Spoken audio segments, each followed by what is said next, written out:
নাই।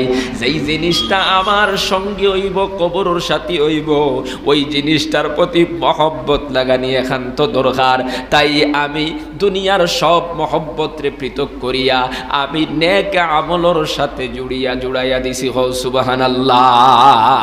আমি নামাজরে ভালোবাসি, আমি সদকা দেওয়ারে ভালোবাসি, আমি যাকাত দেওয়ারে ভালোবাসি, আমি তিলাওয়াত করারে ভালোবাসি, আমি তাসবিহ তাহলিল করারে ভালোবাসি, আমি মানুষের খেদমত করারে ভালোবাসি, মাখলুকাতের খেদমতরে ভালোবাসি, আমি নেক আমলরে ভালোবাসি। কারণ ওই নেক আমলটাই হবে আমার কবরের সাথী। হও সুবহানাল্লাহ। নেক আমল কিতা হইব? কবরের সাথী হইব।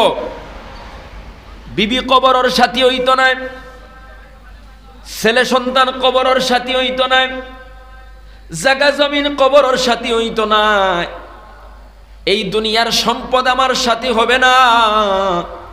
আমার সাথী হবে একমাত্র আমল, নেক আমল। সাল্লাল্লাহু আলাইহি ওয়াসাল্লাম।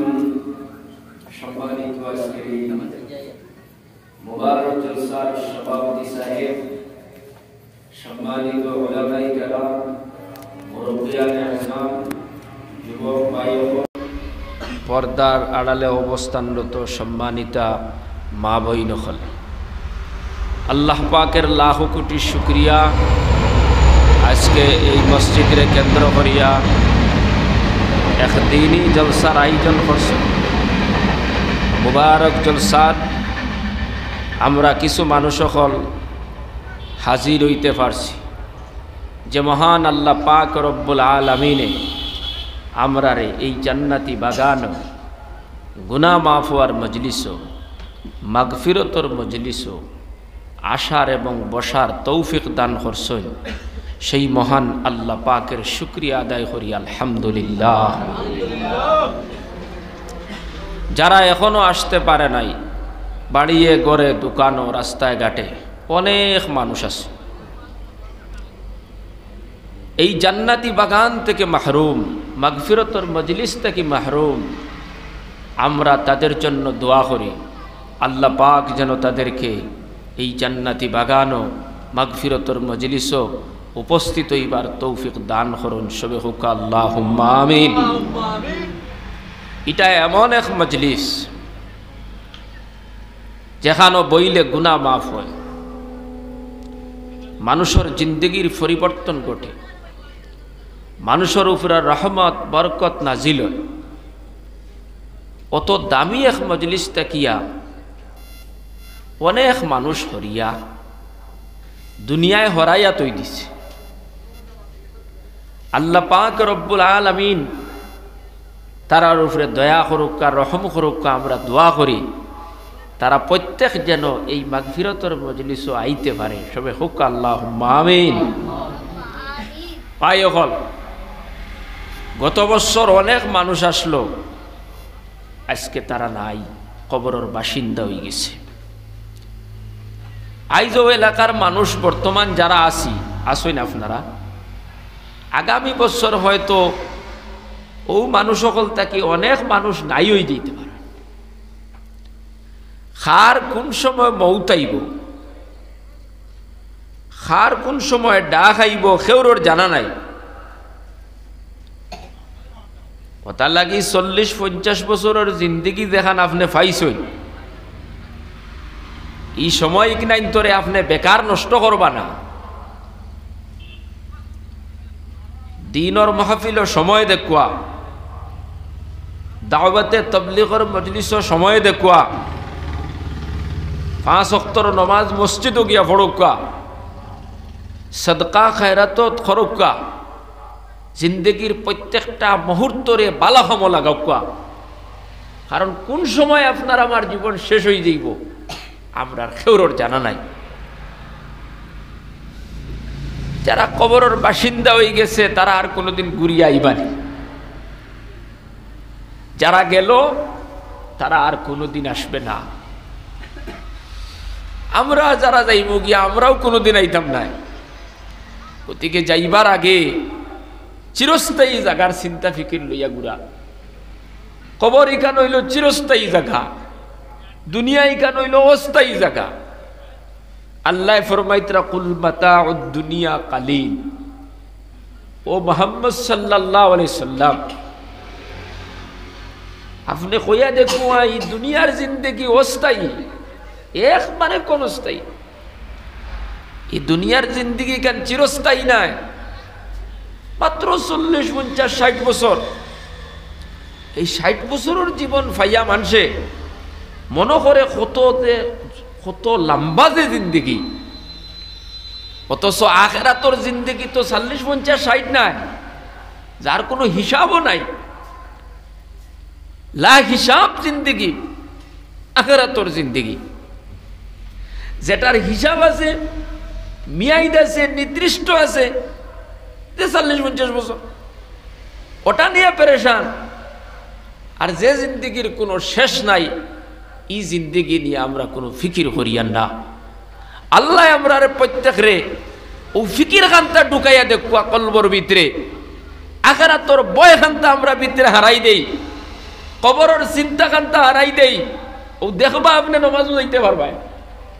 কবরের চিন্তা যদি ঢুকি যায়, মরার চিন্তা যদি ঢুকি যায়, আখিরাতের চিন্তা ঢুকি যায়, তো ওয়াজ তুইয়া বাড়িতে বইতাই হরতাই নাই।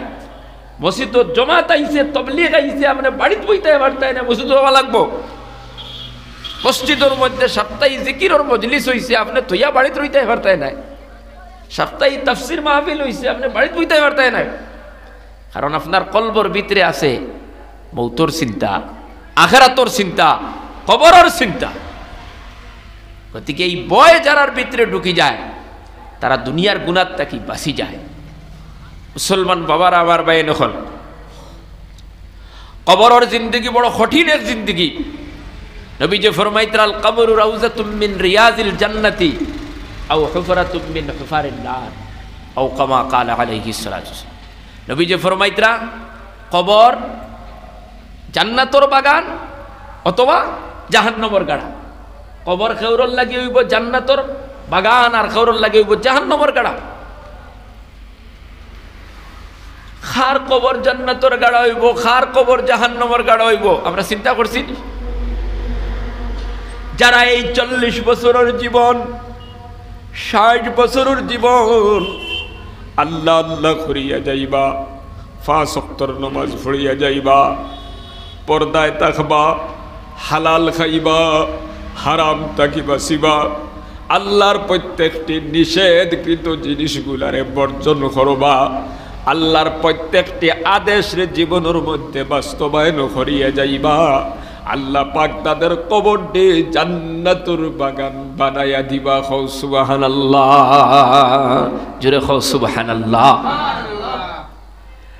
আর যারা আল্লাহর আদেশগুলা মানত না, আল্লাহর নিষেধকৃত জিনিসগুলা বর্জন করত না, আল্লাহ কইছেন সুদ খাইও না, বান্দায় সুদ খাইব।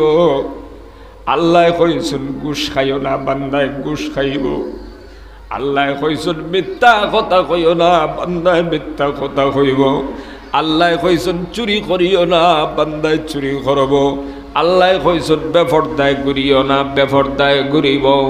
আল্লাহ কইছেন মানুষরে হত্যা করিও না, মানুষের আইল ঠেলিও না, মানুষের সম্পদরে আত্মসাৎ করিও না, মানুষের ক্ষতির মধ্যে যাইও না, মানুষরে নিয়ে হিংসা করিও না, মানুষরে নিয়ে কটাক্ষ করিও না। এইভাবে আল্লাহর যত নিষেধকৃত জিনিস আছে এইগুলা তারা করিয়ে যাইব, আল্লাহরে ওভারটেক করব, বুড়ি টিপ দেখাইব। ওই মানুষগুলার কবর হবে জাহান্নামের গাড়া। খাও নাউজুবিল্লাহ। এই মানুষগুলার কবর হইব জাহান্নামের গাড়া। ও যুবক ভাই, আপনার জীবনের মধ্যে আপনি চিন্তা করিয়া দেখো, আমি আল্লাহর প্রত্যেকটি নির্দেশনা মানি আর নি, আমি নবীর তরিকায় চলি আর নি, না আমি আল্লাহর নিষেধকৃত জিনিসগুলার মধ্যে আছি।